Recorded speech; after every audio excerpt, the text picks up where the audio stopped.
Good morning, cadets. Let us solve some numerical problems on a current carrying coil, calculation of magnetic field due to a current carrying coil, calculation of magnetic field due to a solenoid carrying coil, and magnetic field due to a toroid, magnetic field due to a square coil, right? Let us see first calculation of magnetic field at the center due to a current carrying coil. There is a circular coil of wire having 100 turns, each of radius 8 cm, carrying a current of 0.4 amperes. Each turn is carrying a current of 0.4 amperes. What is the magnitude of magnetic field at the center of the coil? I have just drawn schematically a coil. Coil is the one whose radius is very much large compared to its thickness, whereas solenoid is the one whose length is very much larger. The length is very much larger than its radius. That is the difference between coil and a solenoid. It is a coil. Here you can see the radius of the coil is 8 cm. 8 into 10 raised to minus 2 meter. And the number of turns in this coil, number of turns, N is equal to 100 is given, and radius is 8 cm, carrying a current of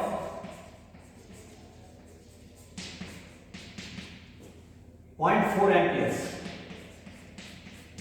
0.4 amperes. What is the magnitude of magnetic field at the center? Suppose this is the direction of current I carried by the coil, then the magnetic field at the center can be found out using the equation which we have already derived in the previous theory classes. Magnetic field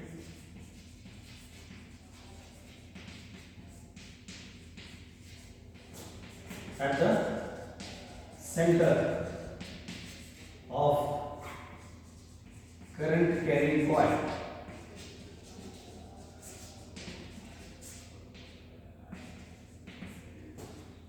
B is equal to mu naught N I by 2R, where N is number of turns, I is the current carried by each turn, and R is the radius of this circular coil. B is the magnetic field to be calculated, right? Same equation can be modified for our simple calculations by dividing and multiplying by 2 pi. If you divide and multiply by 2 pi, then it becomes mu naught upon 4 pi. You can see here 2 into 2 pi becoming 4 pi into 2 pi Ni upon R, because this 2 is already multiplied with 2 pi, so it becomes 4 pi and R is left. So that I can just mu naught upon 4 pi I can directly substitute as 10 to the power of minus 7. Therefore, V is equal to 10 to the power of minus 7 into 2 pi Ni upon R. Just substitute the values. Therefore, V, magnitude of magnetic field V at the center, V is equal to 10 raised to minus 7 Tesla meter per ampere into 2 pi, 2 into 3.14 into number of turns. Number of turns is 100 into the current. The current is 0.4 whole divided by 2R. Whole divided by just R, not even 2R. R is the radius, which is 8 cm. 8 into 10 to the power of minus 2. So if you just simplify, look at this. 2 ones are, 2 fours are, and here 0.4 is there. 4 ones are, 4.1s are. So it becomes simple now. 10 raised to minus 7 plus 2 minus 2 is there. When it comes to the numerator, it becomes plus 2. And here minus 1 into 3.14. So thus it becomes 3.14 into 10 raised to, look at this, minus 7 minus 1 minus 8. Minus 8 plus 4, it becomes minus 4. 10 raised to minus 4 Tesla. So B is equal to 10 raised to 3.14 into 10 raised to minus 4 Tesla. You can also write it as 3.14 Gauss. 3.14 Gauss, because 1 Gauss of magnetic field is equal to 10 raised to minus 4 Tesla. CGS unit of magnetic field is Gauss. 1 Tesla is equal to 10 raised to 4 Gauss. Therefore, 1 Gauss is equal to 10 raised to minus 4 Tesla. 1 Tesla is equal to 10 raised to 4 Gauss. Therefore, 1 Gauss is equal to 10 raised to minus 4 Tesla. You can also write it as 3.14 Gauss. So, this is the first problem based on current carried by a coil. So, due to this current, you see, it will possess a magnetic field at the center, which can be found out by using right hand grip rule, right hand thumb rule. If the direction of the current is shown by curling of the finger, the thumb shows the direction of magnetic field. The thumb shows the direction of magnetic field. So, magnetic field is pointing perpendicular to the plane of the board outwards. So, if you are asked to find out the direction, B is directed perpendicular to the plane of the circular loop. Here in this case, when the current is anti-clockwise, it is directed outwards. So this is how we can write both magnitude as well as direction. That is the complete description of the vector magnetic field. Now let us see another problem. Now we will solve the problem of a solenoid.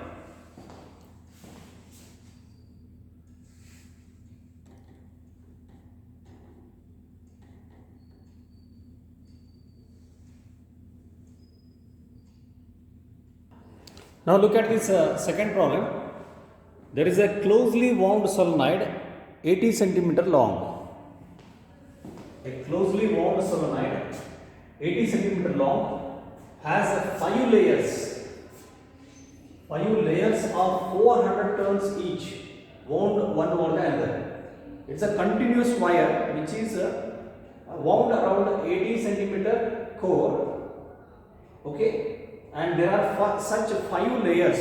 Each layer is having 400 turns. The diameter of the solenoid is 1.8 centimeter.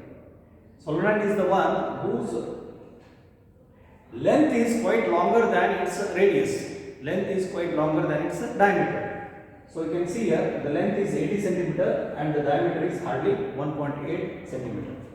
If the current is 8 ampere, if the current passing through the solenoid is 8 amperes, estimate the magnetic field inside the solenoid near its center. Just a rough diagram. This is a solenoid.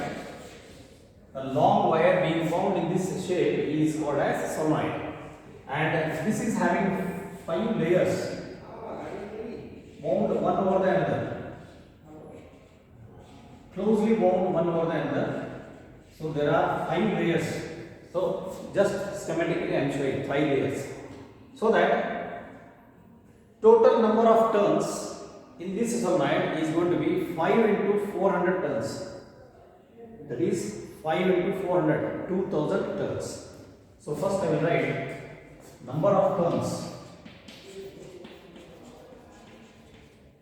N is equal to 5 into 400, that is equal to 2000 turns. Okay. Now the current carried, I is equal to 8 amperes. This is given. What is the magnetic field at the center, near the center? Okay. Length of the solenoid. Length of the solenoid L is equal to 80 centimeter, 0.8 meter. So magnetic field at the center, if this is the current I, so magnetic field at the center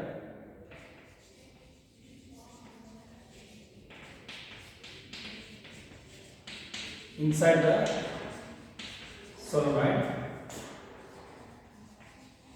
current carrying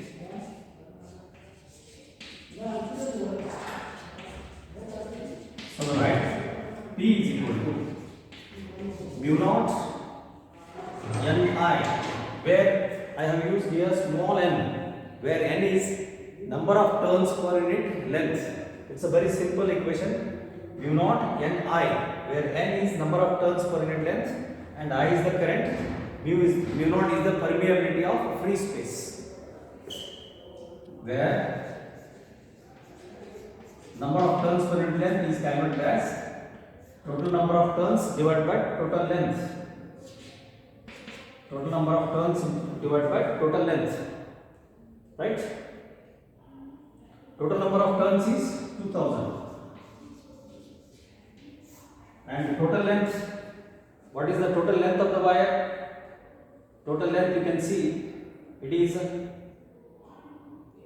2 pi r, or you can just take the total length of the solenoid. Total length of the solenoid is 0.8 meter. That's it. Total length of the solenoid is 0.8 meter. So that I can calculate what is B, magnetic field, and mu naught. What is mu naught? Permeability of free space, 4 pi into 10 raised to minus 7 Tesla meter per ampere. Tesla meter per ampere. If you just substitute, you will get the result. So I can calculate what is magnetic field. Therefore, V is equal to 4 pi into 10 raised to minus 7 N, 2000 divided by 0.8 meter, number of turns per unit length, into the current. Current is 8 amperes. 8 amperes. Okay. So now we can calculate. So 8 cancels here. You are left with 0.1 in the denominator. Therefore, it becomes 4 pi into 2. 4 pi into 2, it becomes 8 pi. 8 pi into 10 raised to minus 7 plus 3, and here it becomes 0.8 ones are 0.8 tens are. So here in the numerator it will be 10. So it becomes plus 1. So minus 7 plus 4, it becomes minus 3.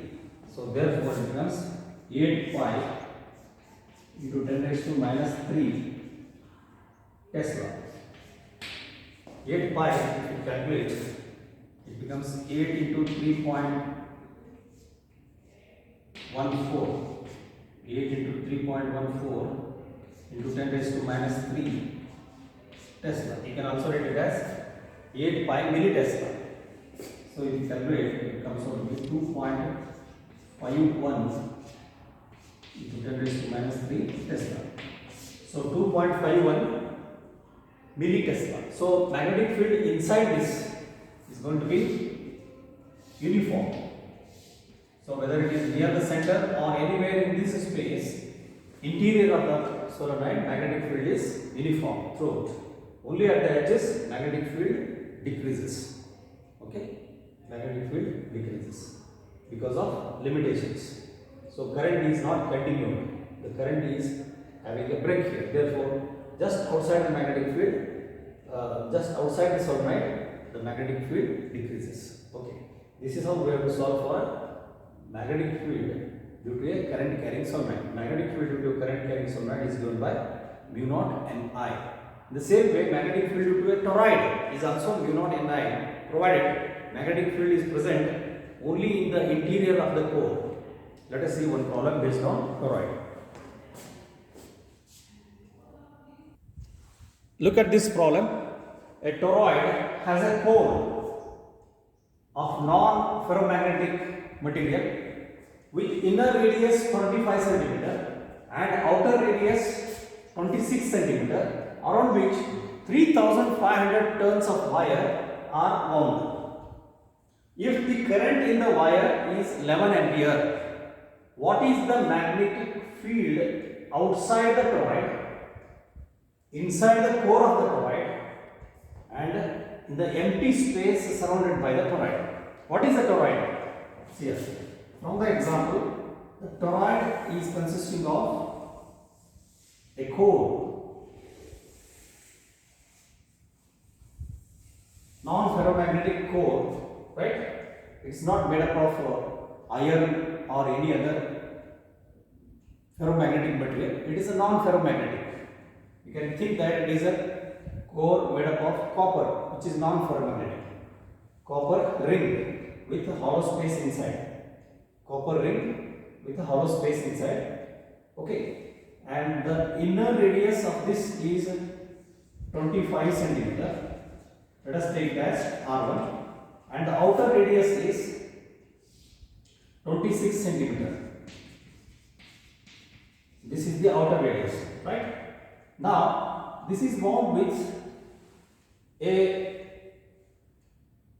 conducting wire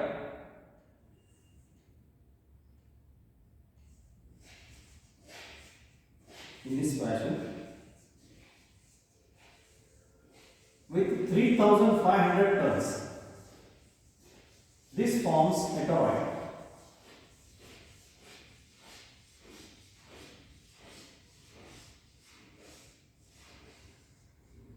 Yes, it's a continuous wire, and when the current is passed, suppose I is the current passing through this turns of the toroid, then you will find a magnetic field only existing in this core, only existing inside the core of the toroid. Magnetic field outside the toroid is zero. Magnetic field in the space, in the empty space surrounded by the toroid is also zero. So we'll find out now. Let us write the data that is given. Number of turns.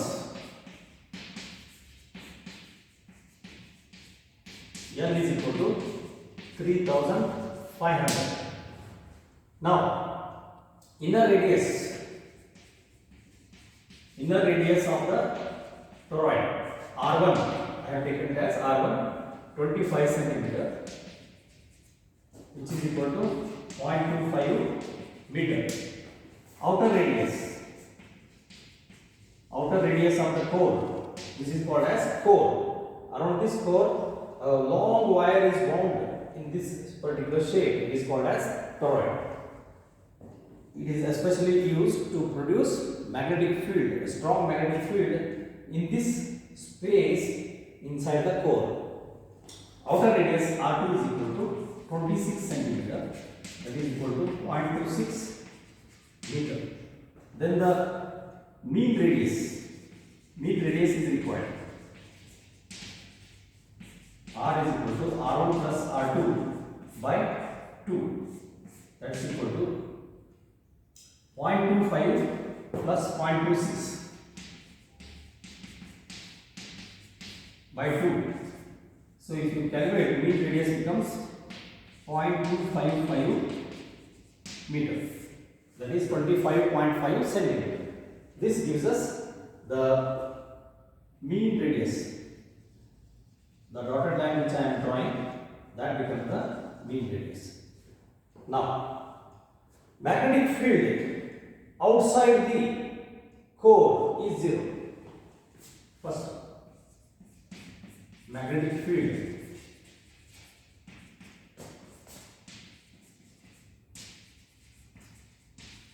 outside the core is zero.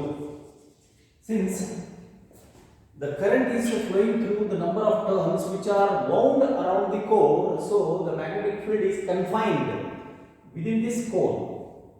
So magnetic field is non-zero,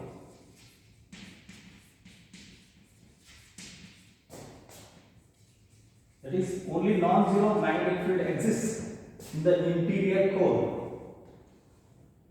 Magnetic field is non-zero inside the core of the toroid. Now we will calculate that. What is that magnetic field inside the core? Magnetic field confined inside the core. B is equal to, again it's a simple equation, B equal to mu naught n I, where n is small here. Small n represents number of turns per unit length, where n is number of turns per unit length.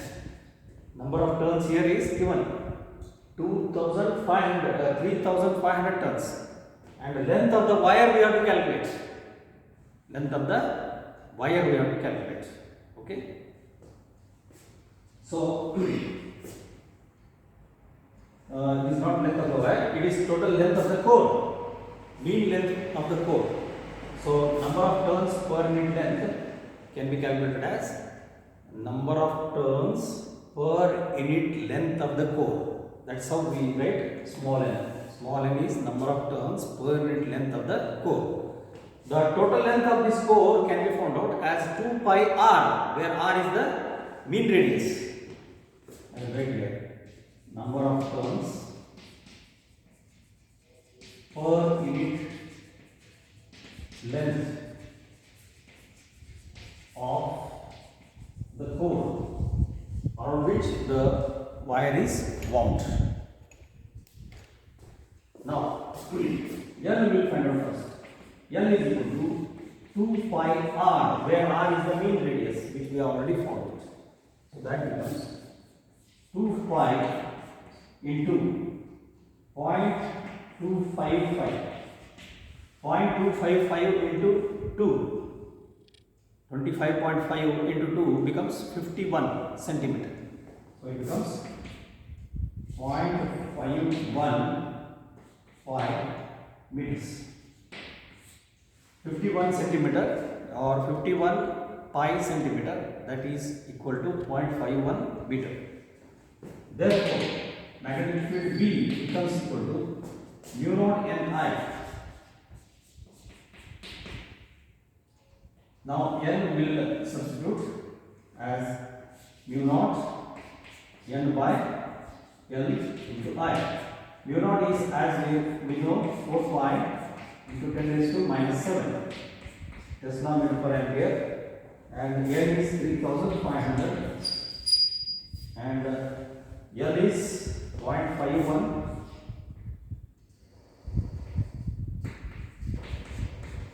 0.51 meter, right, into current. The current that is flowing here is about 11 amperes. So I did not write here, can write current. So first of all, you have to write what is the given data, 11 amperes. So current is 11 ampere. So if you calculate, then look here, 4 pi into 10 raised to minus 7, 3,500 divided by 0.51 into 11. So if you simplify this, the B value comes out to be 3 into 10 raised to minus 2 Tesla. Pi cancels. 0.51 pi. 0.51 pi. Yes, the pi cancels with pi. Later on, if you just simplify, it comes out to be 3 into 10 raised to minus 2 Tesla. So this is the magnetic field existing within the core. It is confined in the core and it's going to be uniform magnetic field. Means constant magnetic field, which is circular in nature. And the C part, You see, in the empty space, magnetic field B outside the core is 0, magnetic field B inside the core is also 0, because there is no current flowing here in the interior empty space surrounded by the toroid. There is no current flowing here. Ampere circuit law, if you apply, B dot dl is equal to mu naught I. B dot dl is equal to mu naught I. Since the current through this interior space, empty space surrounded by the toroid is 0, therefore magnetic field here is 0. So C part,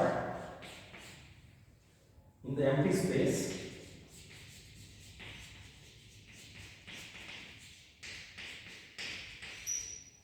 surrounded by the toroid, magnetic field is 0. So magnetic field is 0 outside also, magnetic field is 0 inside also. So how do you prove that magnetic field is outside? Magnetic field is 0 outside.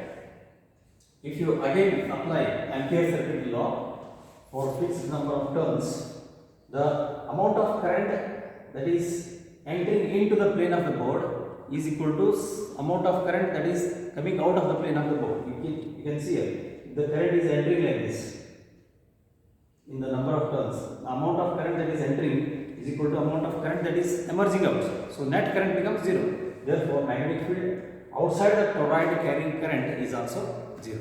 So magnetic field exists only in the interior space of this core of the toroid. Okay. So this is the significance of the magnetic field due to toroid.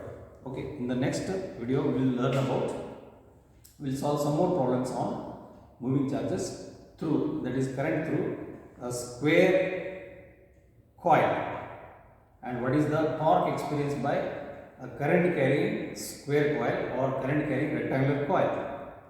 Okay. Thank you. Have a nice time.